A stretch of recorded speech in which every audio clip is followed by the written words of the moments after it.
Dr. Michael Prevou served 25 years in the U.S. Army and is the co-founder and president of Strategic Knowledge Solutions, which specializes in knowledge and learning solutions. He was the co-founder of the Army's lead agency on knowledge management and has served as an adjunct professor at the Command and General Staff College and California State University at Northridge, where he taught graduate courses in knowledge management. Dr. Prevou has published numerous articles in the field of KM, organizational learning, knowledge engineering, advanced instructional design, and expertise development methods. His most recent publication is a book titled Successful Corporate Learning Tweaks. Dr. Prevou is also a regular speaker at knowledge management and educational conferences and seminars. He has extensive experience with integrating technology into adult education curriculum. Most notable is his work with communities of practice and decision simulation gaming.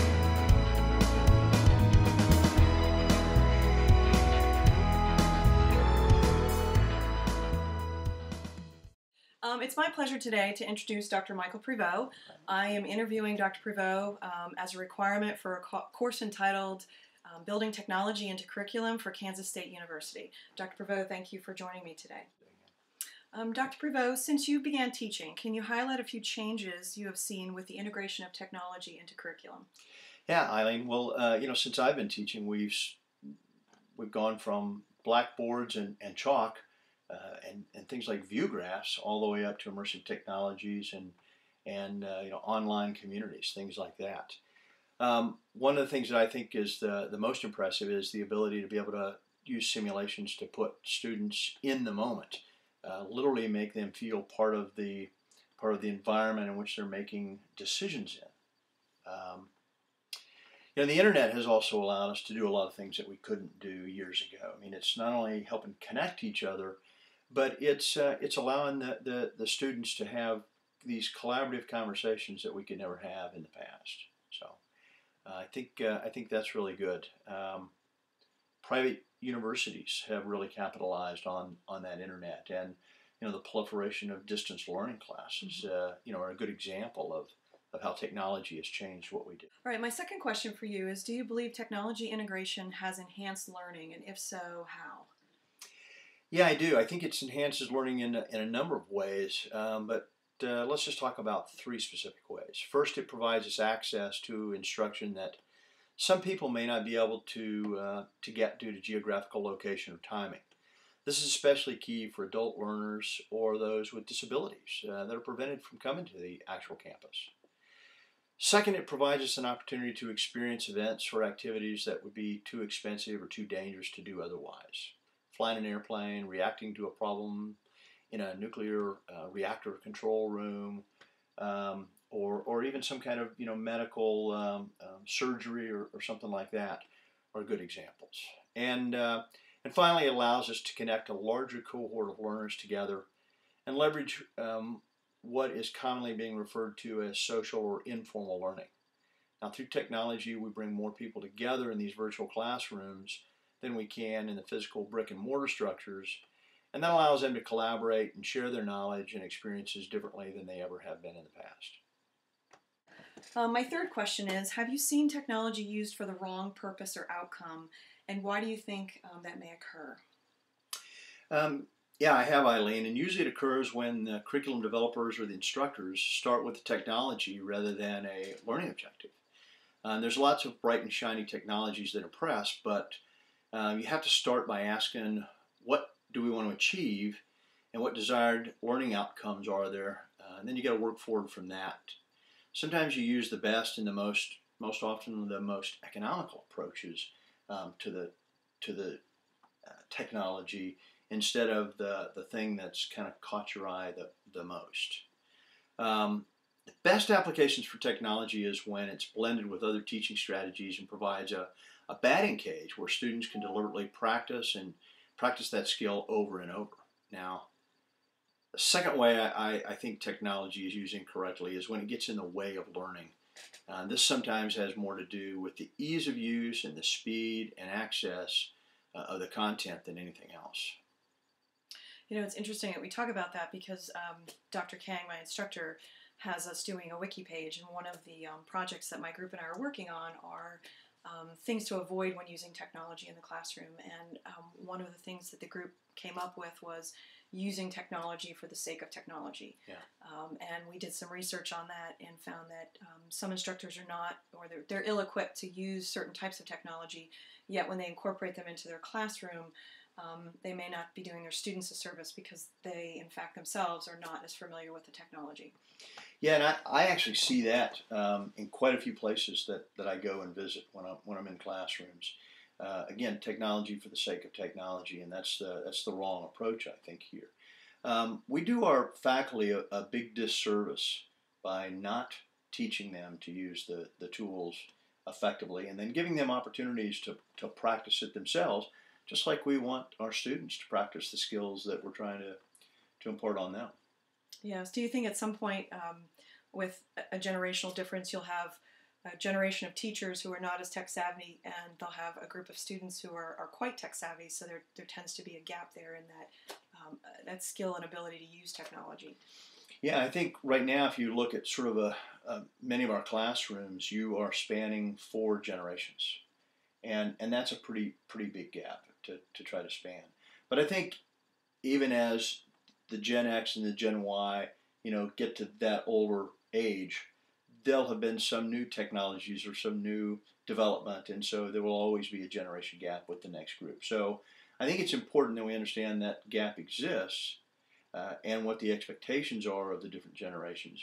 But you can't ignore it. You've got to use the technologies that they're using to learn with. Otherwise, they feel like they're not getting a full experience out of their classroom. Absolutely. My next question to you is, what technology have you used in your classrooms, and why did you choose that particular technology? I've used a couple types of technologies, but I use them in two primary ways in my classrooms. First, I've used online communities of practice to connect people who are doing the practice with those who are learning the practice. When teaching officers at the Army Leadership School, we use these communities to have the students talk with and understand what the practitioners in similar jobs in the operational units were doing, what kept them up at night, so to speak, that the problems that they were having, the day-to-day rigor that they were working with. This kept the class material very fresh and relevant because you could assign them go talk to your peers on Tuesday, and on Thursday's discussion, you're talking about real-life problems.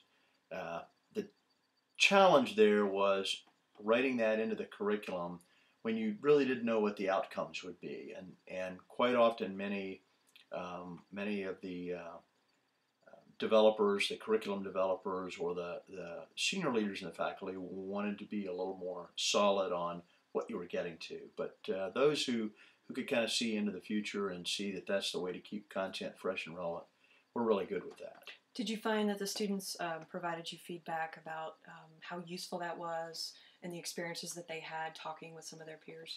Yeah, I think it was very positive feedback from the students.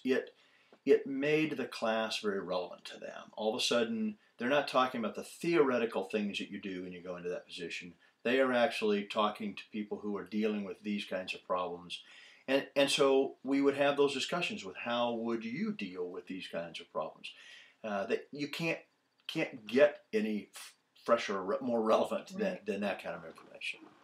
Were they also using the communities of practice to build some networking for themselves? Were they keeping those relationships or maintaining them with the people that they had interacted with? I think that happens quite a bit. I mean, as these Army communities grew, someone would, then go into that position later on, and they would then have this network of folks they could reach out and kind of touch. And they, maybe they were a classmate previously, maybe they were just somebody that they knew was in one of those other organizations that has been out there doing what they're now getting ready to go to. And so it was a great way to connect those people. And there's a lot of evidence that says that what we use on the job, about 70 or 80% of that is what we learn and share with each other. Right. And this was a tremendous way for them to connect with one another. It really, I think, sort of really highlights the whole social peer-to-peer learning type of event.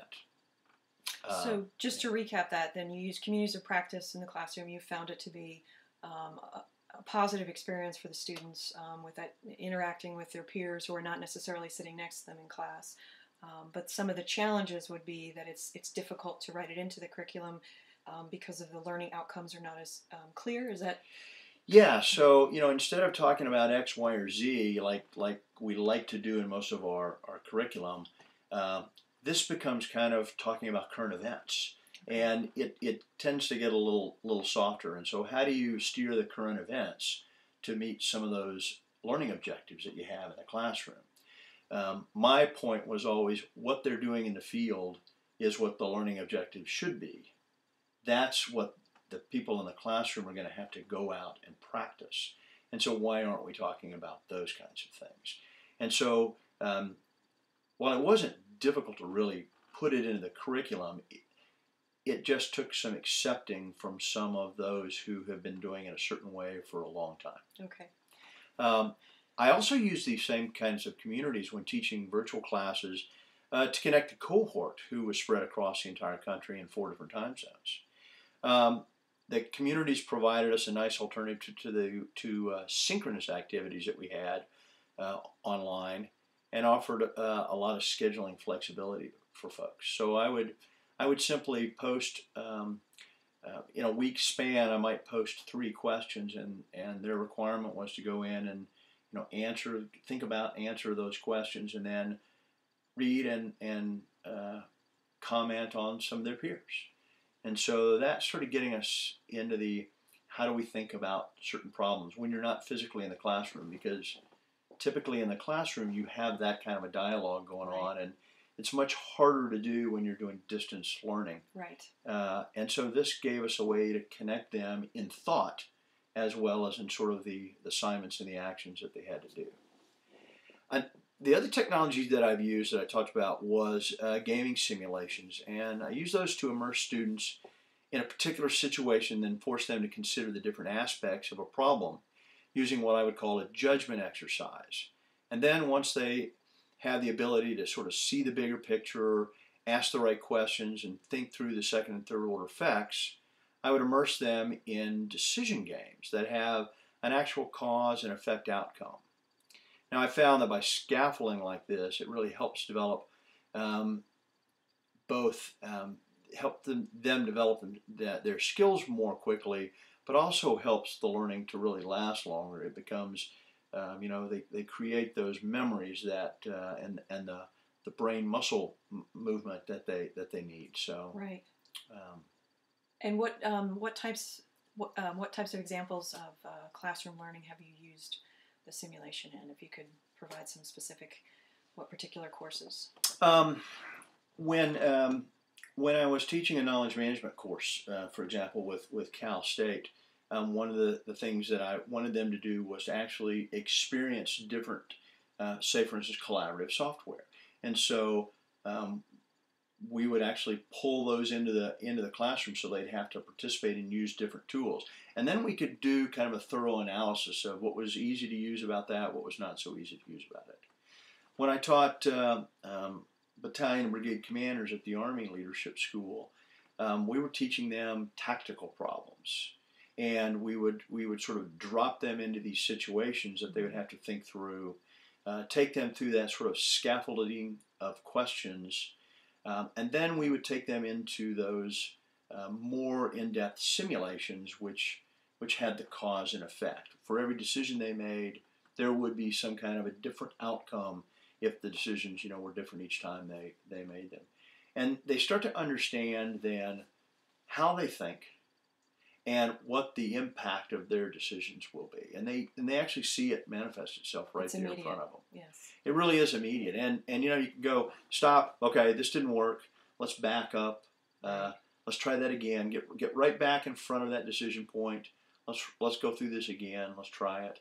And what you found was, it really was this batting cage. I mean, if you think about what we do in a batting cage, you put it in there, you get really good at hitting fastballs, then you start throwing the curves and the sliders and the knuckleballs, but you're not throwing the tough stuff until you get good at hitting the basic stuff.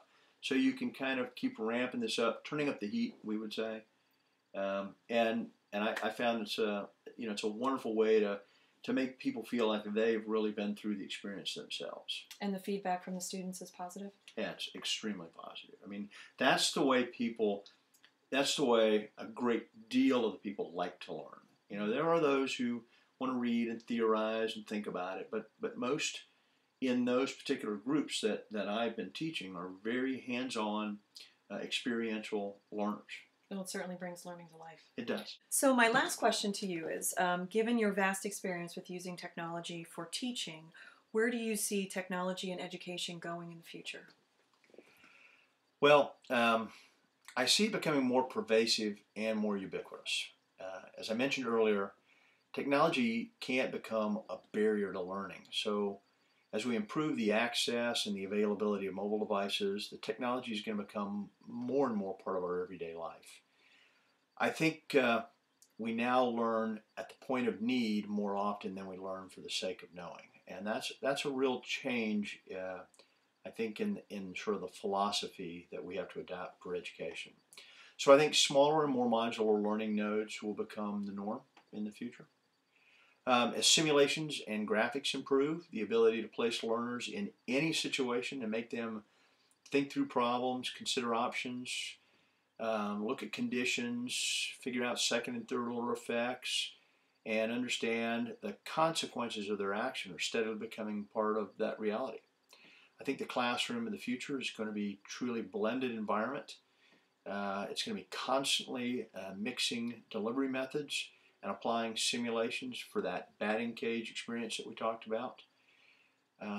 We're doing this in classes dealing with financial markets and designing buildings to withstand earthquakes and practicing medicine and preparing military leaders to solve complex tactical problems. So it's nothing new. It's just that the difference in the future will be that the availability of both the technology and the learning content available to highly develop those critical thinking skills that we need to be successful in the performance of our sort of non-routine knowledge work. In the past, those simulations have been primarily used to sort of develop the psychomotor skills more than the cognitive critical thinking skills. And I think we're just learning now how to apply these to improve that type of learning, that type of cognitive development.